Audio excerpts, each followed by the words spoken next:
మేము నేర్చుకునై ఉండగా తండ్రి, మీ సన్నిధిలో నాయన వినయమనస్కులమై భయభక్తులతో తండ్రి శిరసావహించి మీ సత్యవాకులను అవలంబించుటకు సహాయతను ప్రసాదించండి నాయన.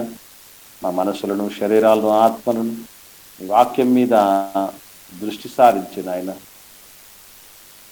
మేలు పొందుటకు సహాయతను అనుగ్రహించమని ప్రాధేయపడుతూ కార్యక్రమం అంతట్లోనూ మీదే నడిపింపును, ఆత్మ నడిపింపును ప్రసాదించమని యేసు క్రీస్తు ప్రభుల వారి పరిశుద్ధమైన నామంలో ఈ ప్రార్థన మీకు సమర్పించి పొందుకొని ఉన్నాం తండ్రి. ఆమేన్.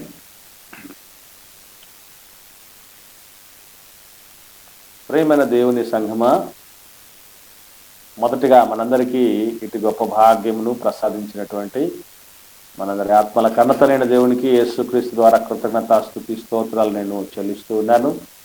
అలాగే మీకందరికీ కూడా ప్రభువైన యేసుక్రీస్తు నామములో శుభములు, వందనములు నేను తెలియజేస్తూ ఉన్నాను.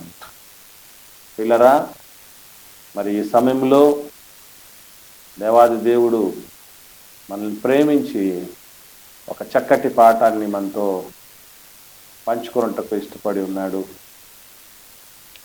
నీ ఉజ్వల భవిష్యత్తు ఎవరి చేతుల్లో అనేటటువంటి పాఠాన్ని మనం ఈ సమయంలో నేర్చుకున్నాం ప్రియులారా. ఇది పాఠం అనడం కంటే ఒక చక్కటి గుణపాఠం అని చెప్పవచ్చు. ఎందుకంటే మనిషి మంచి భవిష్యత్తు నాకు ఉండాలి, బ్రైట్ ఫ్యూచర్ నాకు ఉండాలి అన్న ఉద్దేశంతో ఉంటాడు. అలాగే చాలామంది మన శ్రేయభిలాషులు కావచ్చు, మన ఆత్మీయులు కావచ్చు, మన తల్లిదండ్రులు కావచ్చు, మన భవిష్యత్తు బాగుండాలి అనేటటువంటి ఉద్దేశం కలిగి ఉండి ఎన్నో రీతులుగా ఆకాంక్షిస్తూ ఉంటారు, ఆశీర్వదిస్తూ ఉంటారు, ఎన్నో ఆలోచనలు కూడా ఇస్తూ ఉంటారు. అయితే మనిషి ఆకాంక్షించినంత, ఆలోచనలు ఇచ్చినంత, ఆశీర్వదించినంత సులభం కాదు మంచి భవిష్యత్తును మనం పొందుకోవటం అంటే. సో ఆ భవిష్యత్తు మన సొంతం కావాలంటే ఎట్లా సాధ్యం అవుతుంది? ఉజ్వల భవిష్యత్తు, చక్కటి భవిష్యత్తు మనందరికీ చేరువ కావాలంటే చేయాల్సింది ఏంటి అన్నటువంటి విషయాన్ని మనం ఈ సమయంలో జాగ్రత్తగా ఆలోచిస్తూ ముందుకు సాగుదాం పిల్లరా. మన భవిష్యత్తు బాగుంటుందా,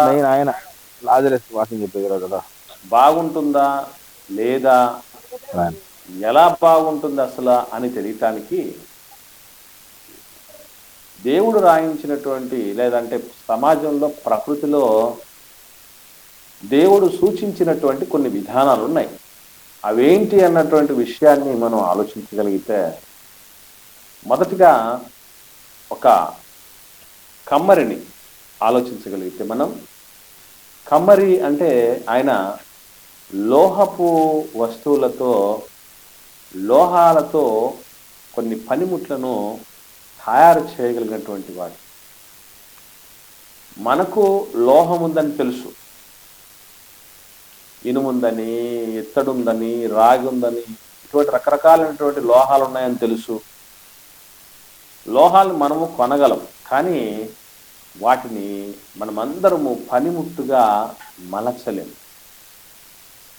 వాస్తవంగా ఒక లోహానికి ఒక విలువ, ఒక మంచి భవిష్యత్తు ఎప్పుడు ఉంటుంది అంటే, దాన్ని చెత్తలాగా పడేయకుండా ఎప్పుడు చక్కగా దాచుకొని మరి వాడగలరు అని అంటే, అది ఒక సామానుగా, ఒక సామాగ్రిగా, ఒక ఆయుధంగా, ఒక పనిముట్టుగా మారినప్పుడే కదా. ఒక కమ్మరి దగ్గర ఒక లోహానికి ఏమైంది అంటే ఒక మహర్దశ పట్టింది. ఒక ఉజ్వల భవిష్యత్తు అనేది ఆ లోహానికి పట్టడం జరిగింది. అంటే కమ్మరి లోహం గురించి తెలుసు, దాన్ని ఏ విధంగా మలచాలో, ఏ రీతిగా అది సామాగ్రిగా, పనిముట్టుగా మార్చాలో అన్నటువంటి విషయం దానికి తెలుసు కనుక, అతనికి తెలుసు కనుక ఆ యొక్క సామాగ్రిని కాస్త పనిముట్టులుగా మార్చి విలువైన వాటిగా మార్కెట్లో అమ్మి అతడు సొమ్ము చేసుకుంటాడు. ప్లస్ ఆ వస్తువు కూడా, ఆ సామాగ్రికి కూడా ఒక చక్కటి విలువ వస్తుంది, మంచి భవిష్యత్తు ఉంటుంది. దాన్ని జాగ్రత్తగా వాడుకుంటారు, జాగ్రత్తగా భద్రపరుస్తారు. పారేయటం కానీ, దాన్ని నెగ్లెక్ట్ చేయటం, నిర్లక్ష్యం చేయటం కానీ జరగదు. ఇది ఒకసారి మనసులో ఉంచుకోండి. మరొక విషయం ఆలోచన చేస్తే, కుమ్మరి పరిస్థితి ఆలోచించగలిగితే ప్రియులరా, ఒక కుమ్మరి మట్టిని, మనకు మట్టి తెలుసు, కుమ్మరికి మట్టి తెలుసు, కానీ అతనికి మనకంటే ఎక్కువ మట్టి గురించి ఏం తెలుసు అని అంటే, ఆ మట్టిని పాత్రగా మలచగలడు, ఆ మట్టిని విలువైనటువంటి వాటిగా మార్పు చెందించగలడు. ఖచ్చితంగా ఆయనకు ఒక మట్టిని పాత్ర చేసేటటువంటి లక్షణం తెలుసు, మట్టి స్వభావం తెలుసు, దాన్ని ఏ విధంగా తయారు చేసి సారె మీద ఎలా తిప్పితే, ఎలా తయారు చేస్తే అది ఒక కుండ అవుతుందో, ఒక కూజ అవుతుందో, ఒక మూకిడి లాంటిగా రూపంగా మారిపోతుందో,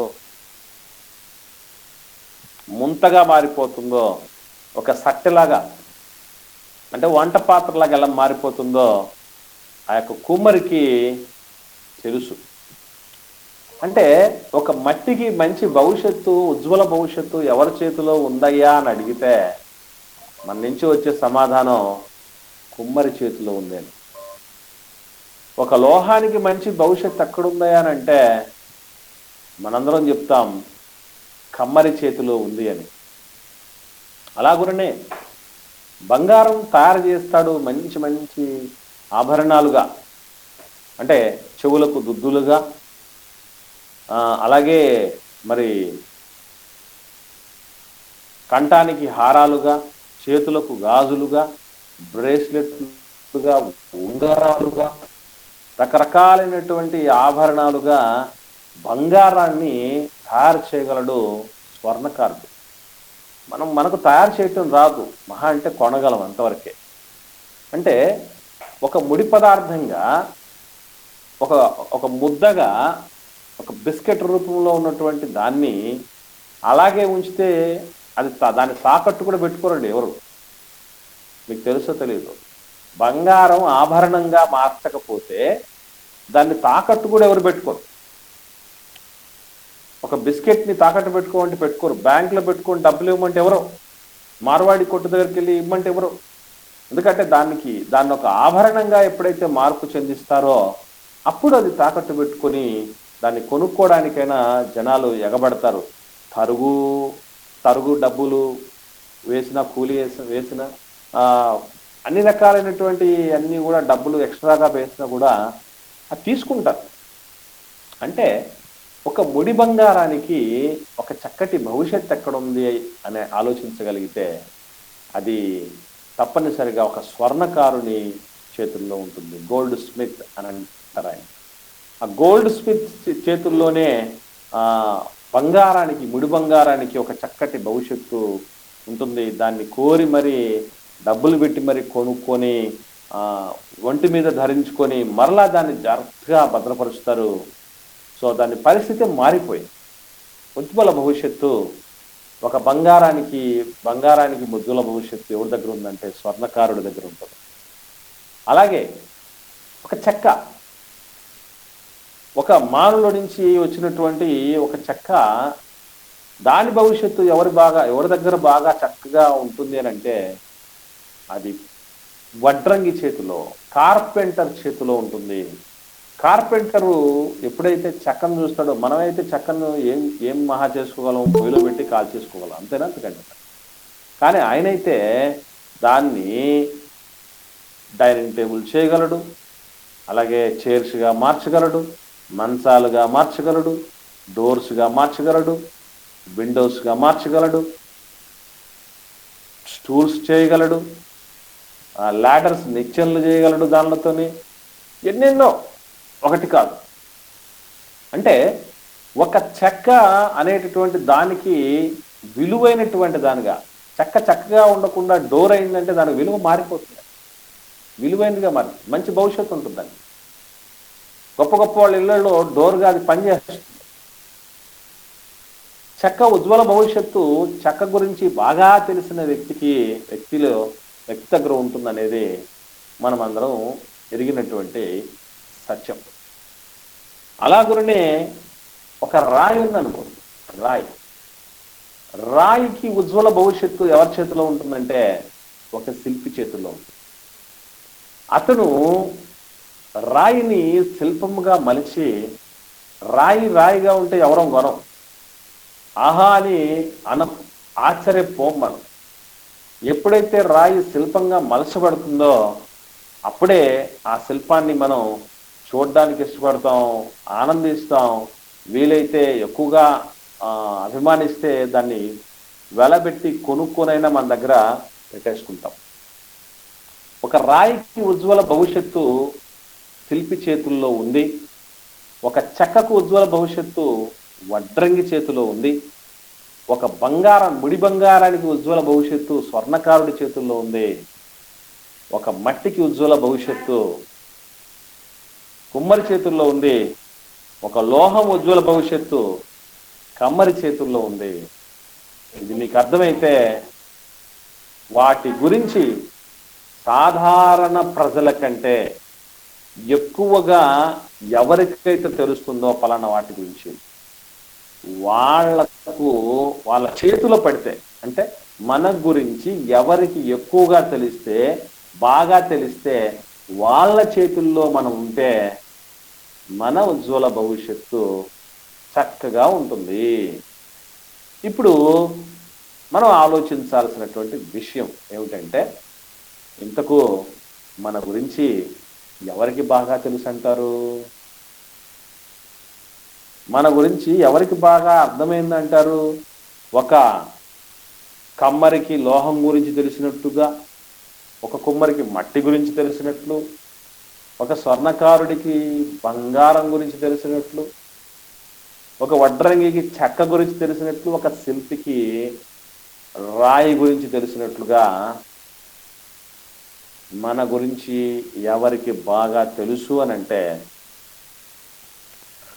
అప్పుడప్పుడు మనిషి అనుకుంటూ ఉంటాడు ఏమనంటే, నా గురించి మా అమ్మ నాన్నకి బాగా తెలుసు కదా, లేదంటే నా గురించి మా ఆయనకి బాగా తెలుసు, మా ఆవిడికి బాగా తెలుసు, మా పిల్లలకు బాగా తెలుసు, నా తోబుట్టుకు బాగా తెలుసు, నా ఫ్రెండ్స్కి బాగా తెలుసు.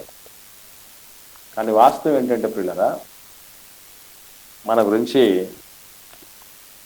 అందరికంటే ఎక్కువగా బాగా తెలిసిన వ్యక్తి ఎవరో ఒకసారి పరిశుద్ధ గ్రంథం చూద్దాం.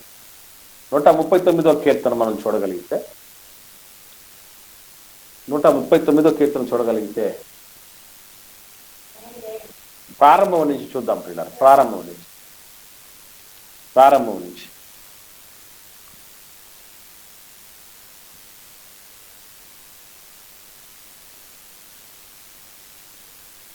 ప్రారంభం నుంచి 10 వచనాలు చదువుదాం పిల్లరా.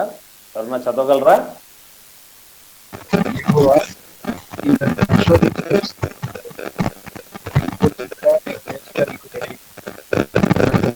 మీ వాయిస్ బ్రేక్ అవుతుంది బ్రదర్, అసలు క్లారిటీగా రావట్లేదు. మీరు క్లోజ్ చేయండి, నేనే చదువుతాను. ఆపేయండి. యెహోవా, నీవు నన్ను పరిశోధించి తెలుసుకొని ఉన్నావు. నేను కూర్చుండుట, నేను లేచుట నీకు తెలియను. నాకు తలంపు పుట్టక మునిపే నీవు నా మనస్సు గ్రహించుచున్నావు. నా నడకను, నా పడకను నీవు పరిశీలన చేసి ఉన్నావు. నా చర్యలన్నిటినీ నీవు బాగుగా తెలుసుకొని ఉన్నావు. యెహోవా, మాట నా నాలుకకు రాకమునిపే అది నీకు పూర్తిగా తెలిసే ఉన్నది. వెనుకను ముందును నీవు నన్ను ఆవరించి ఉన్నావు. నీ చేయి నా మీద ఉంచి ఉన్నావు. ఇటు తెలివి నాకు మించినది, అది అగోచరము, అది నాకు అందదు. నీ ఆత్మయొద్ద నుండి నేను ఎక్కడికి పోవుదును, నీ సన్నిధి నుండి నేను అక్కడికి పారిపోవుదును. నేను ఆకాశమునకు ఎక్కినను, నీవు అక్కడను ఉన్నావు. నేను పాతాళ మందు పండుకునినను, నీవు అక్కడ ఉన్నావు. నేను వేకువ రెక్కలు కట్టుకొని సముద్ర దిగంతముల్లో నివసించినను, అక్కడను నీ చెయ్యి నన్ను నడిపించును, నీ కుడి చెయ్యి నన్ను పట్టుకొనును అని మాట్లాడుతున్నాడు. సో ఇప్పుడు మనకు అర్థం కావాల్సిన విషయం ఏంటంటే పిల్లరా, మన గురించి ఈ ప్రపంచంలో అందరికంటే బాగా తెలిసిందే దేవునికి. స్వామి సత్యం పూజారికి ఎరుక అని అంటారు కదా. కానీ మనిషి సత్యం మనిషిని నిర్మించిన దేవునికి ఎరుక. అసలు ఆయనకే ఎందుకు తెలుస్తుంది అని ఆలోచించగలిగితే, ఆయన మన అణువణువుని నిర్మించినటువంటి వాడు, మన అంతరింద్రియములలో జ్ఞానముంచినటువంటి వాడు, మనకు ఆత్మను, మనసును, శరీరాన్ని, ఆలోచనలను అన్ని రకాలుగా ఇచ్చిన వాడే కదండి. ఇప్పుడు శాంసంగ్ మొబైల్ గురించి ఎవరికి బాగా తెలుసు అని అంటే ఏం చెప్తాం మనం? ఆ శాంసంగ్ను ఎవరైతే తయారు చేశారో వాళ్లకు బాగా తెలుసు అని అంటాం కదా. అలాగే మన గురించి ఎవరికి బాగా తెలుసు అంటే మనల్ని తయారు చేసినటువంటి దేవుడికి తెలుసు. అందుకే ఒకసారి కీర్తన గ్రంథం మనం చూద్దాం. 100వ కీర్తన, కీర్తనల గ్రంథం 100వ కీర్తన 3వ వచనంలో రాయబడినటువంటి వాక్య భాగాన్ని మనం గమనించగలిగితే, యెహోవాయే దేవుడని తెలుసుకునడి, ఆయనే మనలను పుట్టించెను, మనము ఆయన వారము, మనము ఆయన ప్రజలము, ఆయన మేపు గొర్రెలము అన్నాడు. సో మనల్ని పుట్టించింది మన సృష్టికర్త దేవుడు గనక మన గురించి ఆయనకు తప్ప ఎవరికి తెలియదు. సో ఎలాగైతే ఒక వస్తువు గురించి ఎవరికైతే బాగా తెలుస్తుందో వాళ్ళు ఆ వస్తువును ఒక ఉన్నతమైన దానిగా, విలువైన దానిగా, ఒక సాధనముగా, ఒక పనిముట్టుగా, మనిషి వెలపెట్టి కొనుక్కునే దానిగా ఎలాగైతే తయారు చేయగలడో, మనము కూడా మన భవిష్యత్తు ఉజ్వలంగా ఉండాలంటే మన భవిష్యత్తుని ఏం చేయాలో తెలుసండి? దేవుడి చేతిలో పెట్టాలి. మన ఉజ్వల భవిష్యత్తు మన దేవుడి చేతిలో తప్ప ఎవ్వరి చేతుల్లో పెట్టినా అది అన్యాయమైపోతుంది తప్ప, అసంపూర్ణమైపోతుంది తప్ప మరొకటి కాదు పిల్లల. బెస్ట్ ఎగ్జాంపుల్ మనం చూద్దాం. పరిస్థితులు కొన్ని విషయాలను పరిశుద్ధ గ్రంథం వెలుగులో మనం ఆలోచించగలిగితే, ఏమండి, దావీదు గారి విషయం. దావీదు గారు ఒకప్పుడు ఎలా ఉన్నాడు అనంటే, వాళ్ళ అన్నయ్య మాట్లాడుతూ అంటాడు, ఏమన్నా తెలుసా, ఒకసారి ఆ గొలియాతు అనేటటువంటి వ్యక్తి ఇశ్రాయేల్ సమాజం మధ్యకు వచ్చి ఆయన సవాలు విసిరి సవాలకరంగా మాట్లాడుతున్నప్పుడు సౌలు రాజుతో సహా అందరూ కూడా వెళ్ళి భయపడి దాక్కుండిపోయారు. ఆయన ఆకారాన్ని చూసే భయపడిపోయి, అతడు ఇశ్రాయేల్ సమాజం మధ్యకు వచ్చి సవాలు చేస్తున్నప్పుడు యాదృచ్ఛికంగా దావీదు గారి చివర పడుతుంది వాడి యొక్క సవాలు. జీవము గల దేవుని సైన్యాలని తిరస్కరించుటకు ఈ సున్నత లేని ఫిలిస్తీయుడు ఏపాటివాడు, వీడిని చంపినటువంటి వాడికి ఏమి రాజుగారు బహుమానం ప్రకటించారో ఒకసారి చెప్పండి అని అంటే, చాలా మంది చెప్తారు రాజు సగం రాజ్యాన్ని గెలిచినటువంటి గొలియాతును గెలిచినటువంటి వ్యక్తికి ఇస్తారని, అలాగే తన కూతురు నుంచి పెళ్లి చేస్తాడని అన్నాడు అనేటువంటి మాట చెప్పడం జరుగుతుంది. ఈలోపే సౌలు రాజు దగ్గర పనిచేస్తున్నటువంటి 3 అన్నయ్యలు ఉన్నారు. దావీదు గారు 3 అన్నయ్యలు సౌలు రాజు దగ్గరే పనిచేసేవాళ్ళు. సైన్యంలో వాళ్ళు కూడా ఒక యోధులుగా ఉండి, వీళ్ళు వస్తారు దావీదు గారి దగ్గరికి. వచ్చి వాళ్ళన్న మాట ఏంటో తెలుసా అండి? ఒకసారి సమూయేలు మొదటి గ్రంథం చూద్దాం.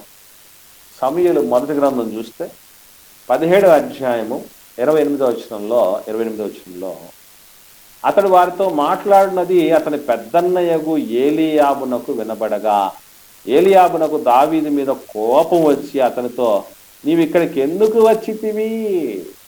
అరణ్యములోని ఆ చిన్న గొర్రె మందను ఎవరు వశము చేసితివి అంటున్నాడు. చూడండి, అరణ్యములో ఒక చిన్న గొర్రె మందను తన తండ్రి అయినటువంటి యెషయి అప్పగించిన చిన్న గొర్రె మందను కాస్తున్నటువంటి చిన్న గొర్రెల కాపరి దావీదు గారు.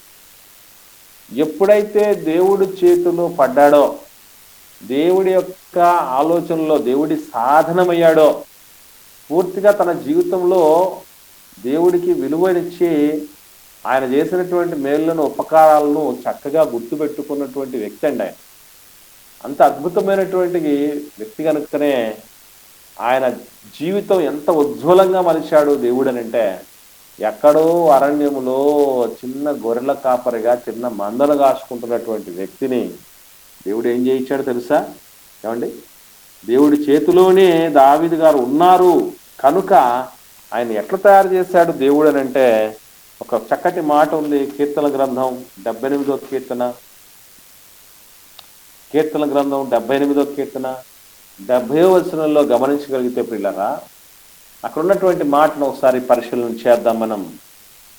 అదే, తన దాసుడైన దావీదును కోరుకొని గొర్రెల దొడ్లలో నుండి అతన్ని పిలిపించెను.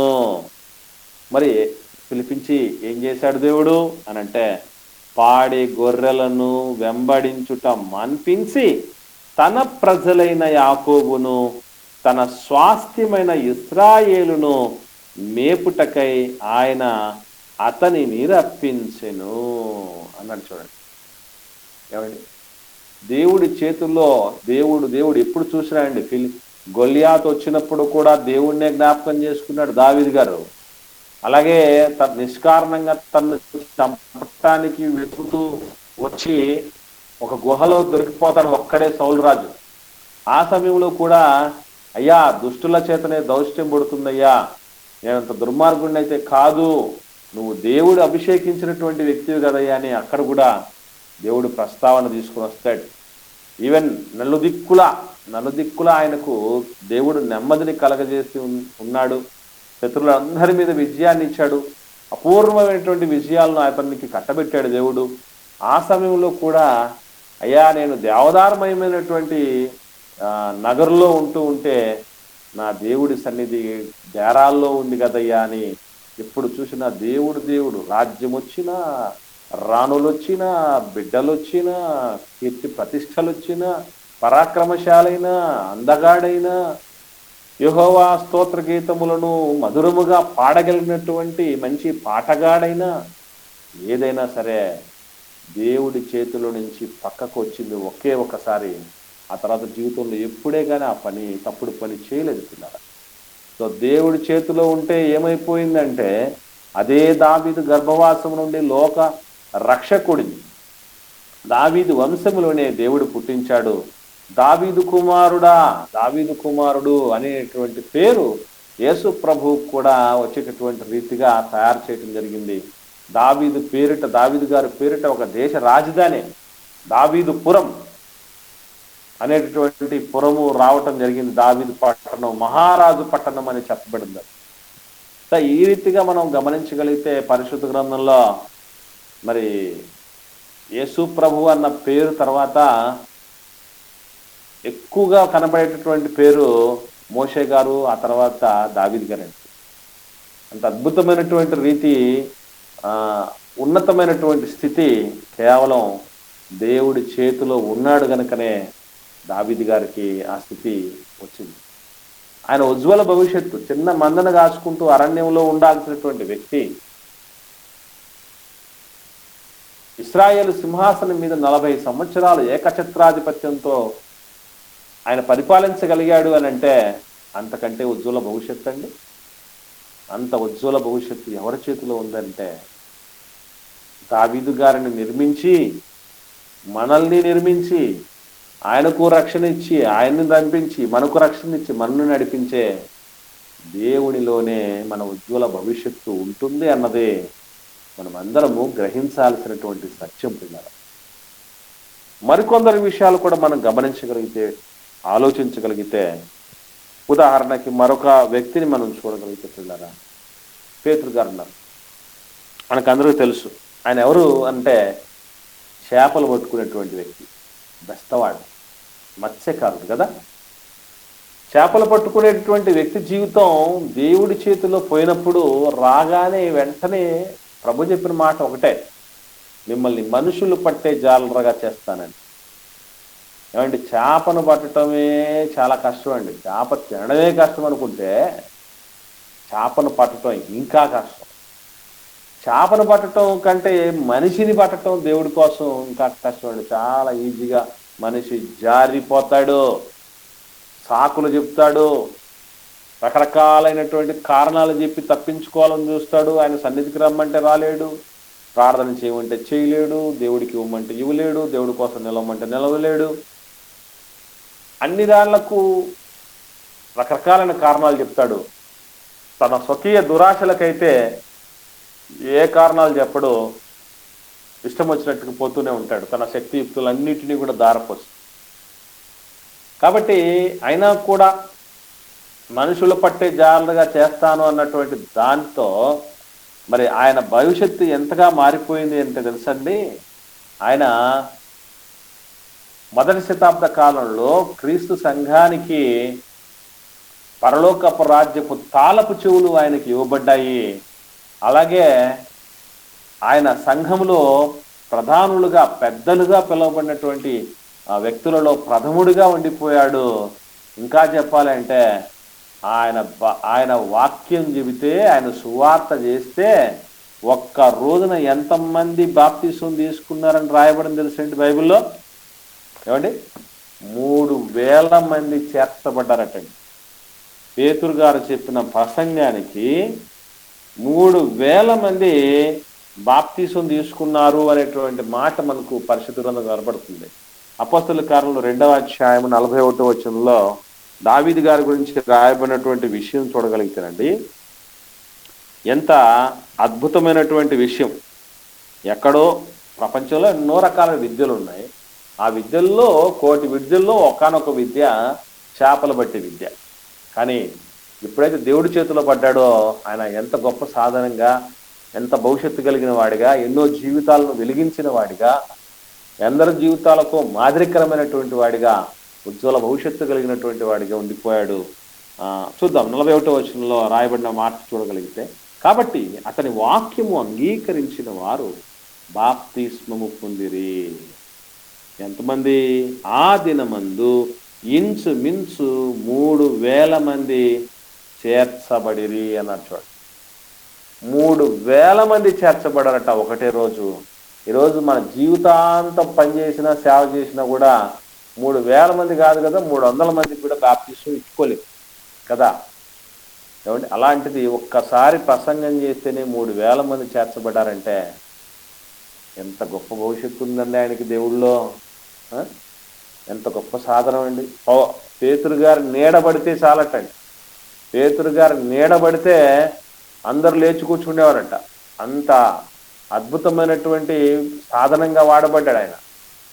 అరెస్ట్ చేయబడి ప్రశాంతంగా సైనికుల మీద నిద్రపోతూ ఉన్నాడండి ఆయన. ఆ టైంలో కూడా దేవదూత వచ్చి మరి ఆయన్ని విడిపించింది.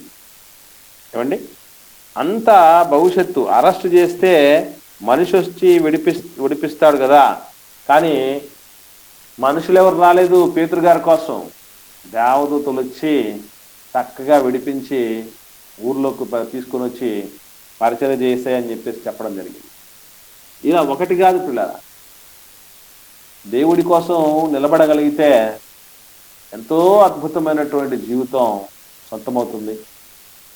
ఆయన ఎన్నో సంస్కరణలు చేశాడు, సంఘంలో ఎందరినో ప్రోత్సహించాడు, ఎంతగానో దేవుళ్ళో సంతోషించడం జరిగింది. అద్భుతమైనటువంటి 2 పత్రికలు రాయటం జరిగింది. ఇంతకంటే విజయమా? ఒక చేపలు పట్టుకునేటువంటి వ్యక్తి యొక్క ఉజ్వల భవిష్యత్తు ఇంతకంటే ఉన్నతంగా ఏమన్నా తీర్చిదిద్దబడుతుందో చెప్పండి.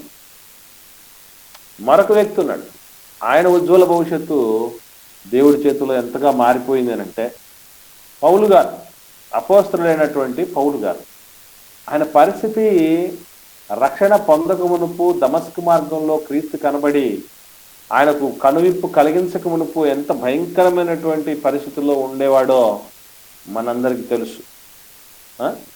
అలా ఆయన పూర్వము యూద మతంలో ఉన్నప్పుడు దేవుడి సంఘాన్ని అపరిమితంగా హింసిస్తూ ఉండేటటువంటి వాడట. పాపుల్లో ప్రధాన పాపి అయిపోయినటువంటి పరిస్థితిగా ఉన్నటువంటి వాడు పౌలు గారు. ఇంకా చెప్పాలి అంటే అసలు వాళ్ళందరినీ ఎంతగా ఇబ్బంది పెట్టాడు అని అంటే, ఈ ప్రభువునందు ఉన్నటువంటి వ్యక్తులని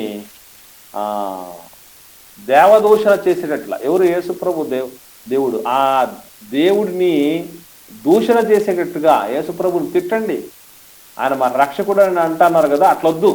ఆయన్ని మీరు మనస్ఫూర్తిగా తిడితే తప్ప మిమ్మల్ని వదిలిపెట్టరు. లేదంటే మిమ్మల్ని చెరసాల్లో వేయిస్తారు, కొరడా దెబ్బలు కొట్టేస్తారు మిమ్మల్ని, కానీ మిమ్మల్ని అందరూ చంపేస్తాను, చిరఛేదం చేసేస్తాను, మనకు ఆల్రెడీ పవర్స్ ఇచ్చేశారు అధికారులని ఎన్నో రకాలుగా ఇబ్బంది పెట్టాడు వాళ్ళందరినీ. అంత భయంకరమైనటువంటి ఘోర పాపి ఆయన.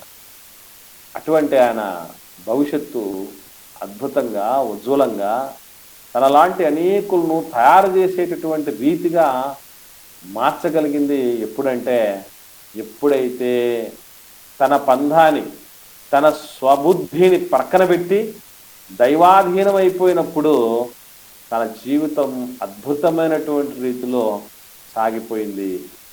ఎన్నో చోట్ల 2 ఖండాలలో ఎన్నో సంఘాలను స్థాపించి, కొత్త నిబంధనలో 27 పుస్తకాలు ఉంటే 14 పుస్తకాలు రాసి, అంటే 50% సగం పుస్తకాల కంటే ఎక్కువగా ఆయన చేత దేవుడు రాయించుకొని తనలాంటి అనేకులను తయారు చేయటం జరిగింది. ఆయన బ్రతికుండగానే ఒక తిమోతిని కావచ్చు, ఒక తీతును కావచ్చు, అకుల ప్రిస్కిల దంపతులను కావచ్చు, ఇలాగ ఎందరినో, ఎపఫ్రోదీతును కానీ, లూకా కానీ, దేమా కానీ, ఎందరో దేవుడి పిల్లల్ని ఆయన తయారు చేసి తీర్చిదిద్దడం జరిగింది.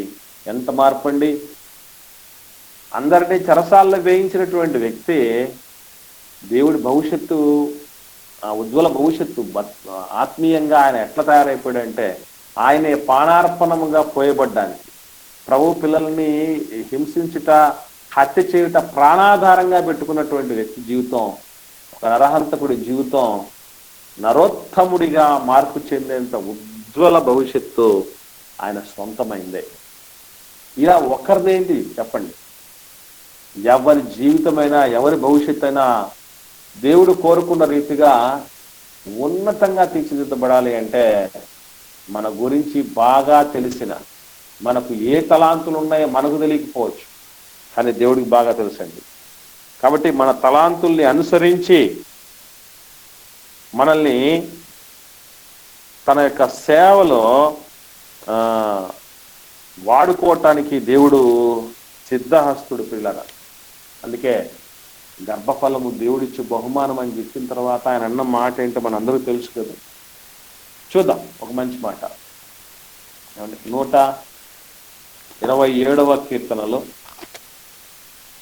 127వ కీర్తనలో రాయబడినటువంటి మాట 4వ వచనాన్ని గమనించగలిగితే, 127వ కీర్తన 4వ వచనంలో, యవన కాలమందు పుట్టిన కుమారులు బలవంతుని చేతిలోని బాణముల వంటి వారు, వారితో తన అంబుల పొది నింపుకున్నవాడు ధన్యుడు, అట్టి వారు సిగ్గుపడగా గుమ్ముల్లో తమ విరోధులతో వాదించుదురు అన్నాడు. ఏమండి, బలవంతుని చేతిలో బాణాలు ఎలా ఉంటాయి తెలుసా? చాలా శక్తివంతంగా ఉంటాయి. ఎందుకంటే ఆల్రెడీ అది బాణం, దానికి శక్తి తోడైతే అగ్నికి ఆజ్యం తోడైనట్టు. ఒక్కసారి వదిలేస్తే అంబు వదిలేస్తే బాణంలో నుంచి దూసుకుపోయి గుండెను చీల్చేసేంత శక్తి కనిపిస్తుంది. మరి దేవుడంతటి సర్వశక్తిమంతుడి చేతిలో మన జీవితాలను పెడితే అసలు మనం ఎట్లా మారుతాం తెలుసండి? ఆయన బాణాలు వేరే ఉంటాయండో, దేవుడి బాణాల పవర్ ఎలా ఉంటుందో తెలుసా? ఒకసారి చూద్దాం. పరిశుద్ధ గ్రంథంలో దేవుడు రాయిస్తూ చెప్పినటువంటి ఒక మంచి మాట ఒకసారి చదివి వినిపించండి ఆ మాటను. హబక్కూకు గ్రంథం 3వ అధ్యాయం 11వ వచనాన్ని చూడగలిగితే మనం హబక్కూకు గ్రంథం 3వ అధ్యాయం 11వ వచనం చూద్దాం పిల్లరా.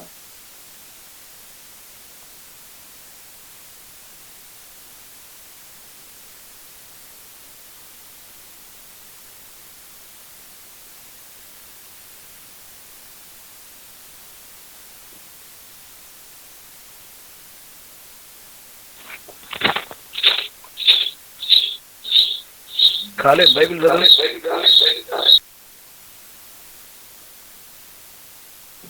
హబక్కూకు గ్రంథం 3వ అధ్యాయం 11వ వచనం.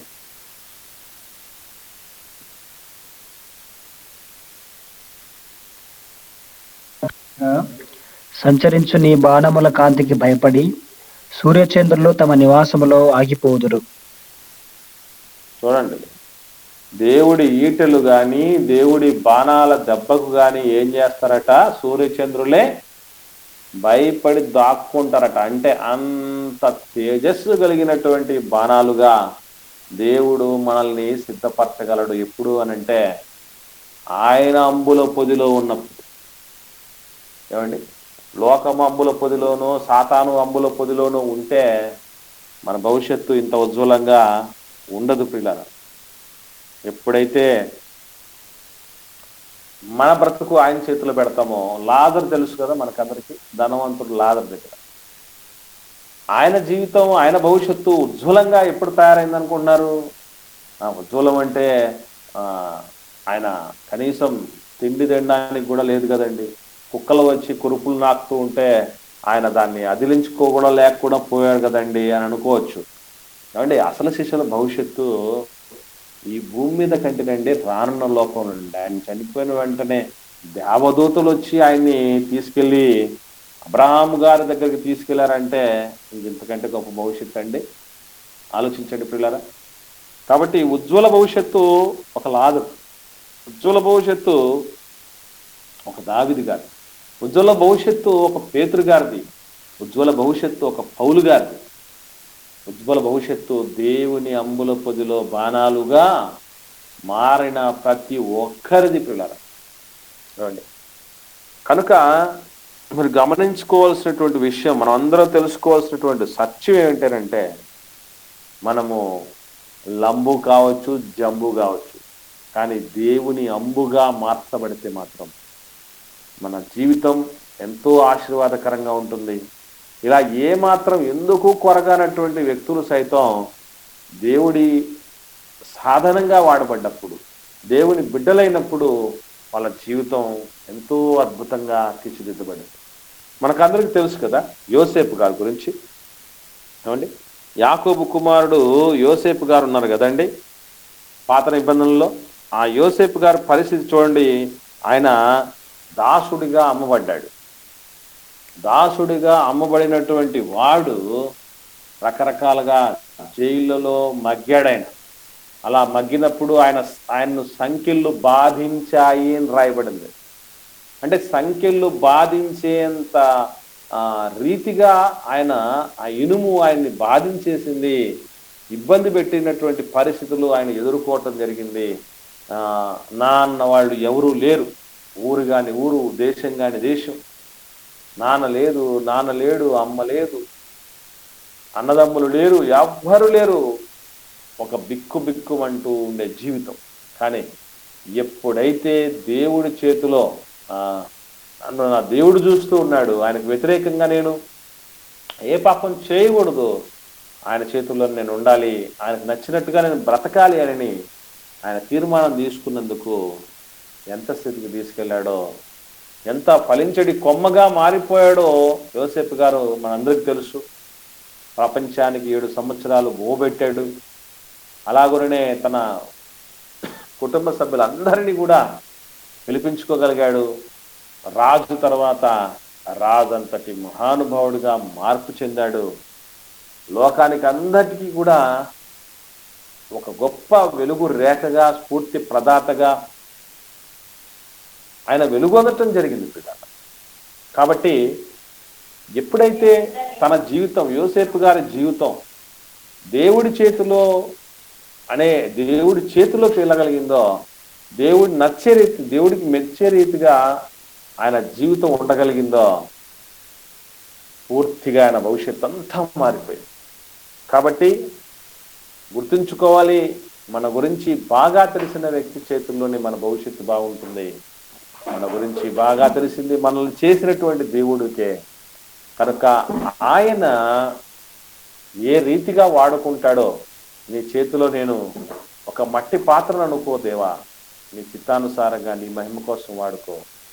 అలాగే నీ చేతిలో నేను ఒక కర్రను అనుకోనైనా నీ చిత్తానుసారంగా ఏ పనిముట్టుగానైనా వాడుకో అనేటటువంటి రీతిగా మనం ఎప్పుడైతే ఉంటామో, పరమ కుమ్మరి నన్ను నీవు కోరిన రీతిగా వాడుకోనైనా అని ఎప్పుడైతే ఆయనకు సరెండర్ అవుతామో మనం, మన జీవితాలు కూడా అద్భుతంగా ఉజ్వలంగా మారతాయనటంలో ఎటువంటి సందేహం లేదు పిల్లల. ఇలా ఒకటి కాదు, మరొక అన్ని జాతికి సంబంధించినటువంటి స్త్రీ ఉంది. ఆమె రాహాబు అనేటటువంటి వేశ్య.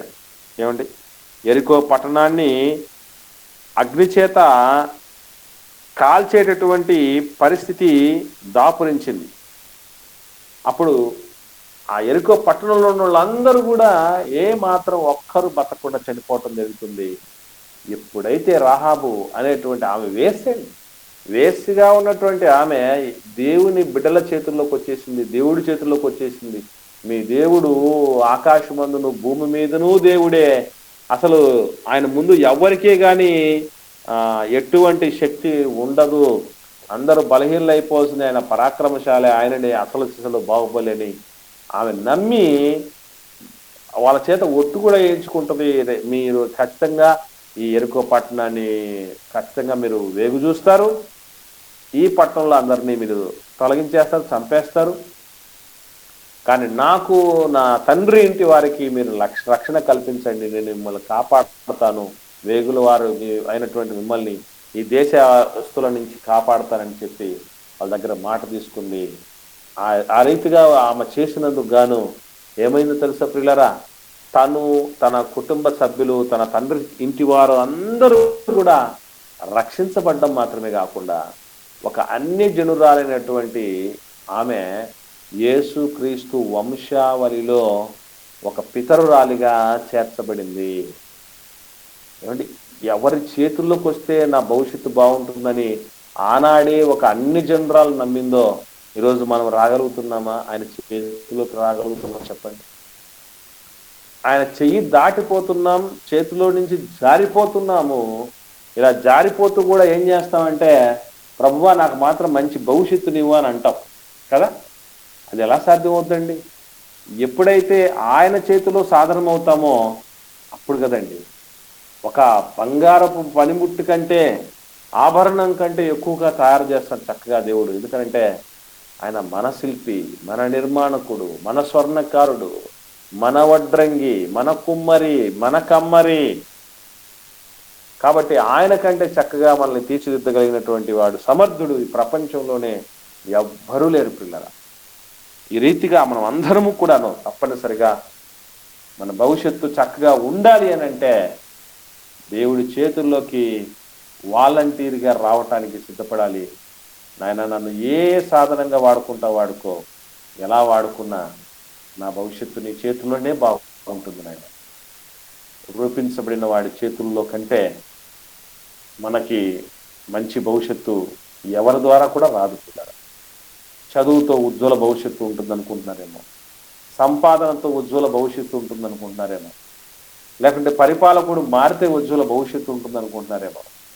కాదు, ఉద్యోగంతో ఉజ్వల భవిష్యత్తు ఉంటుంది అనుకుంటున్నారేమో. వీటన్నిటికంటే ముఖ్యంగా సమస్తమును ధారాళముగా దయచేయు దేవుడిలోనే మనకు ఉజ్వల భవిష్యత్తు ఉంటుంది.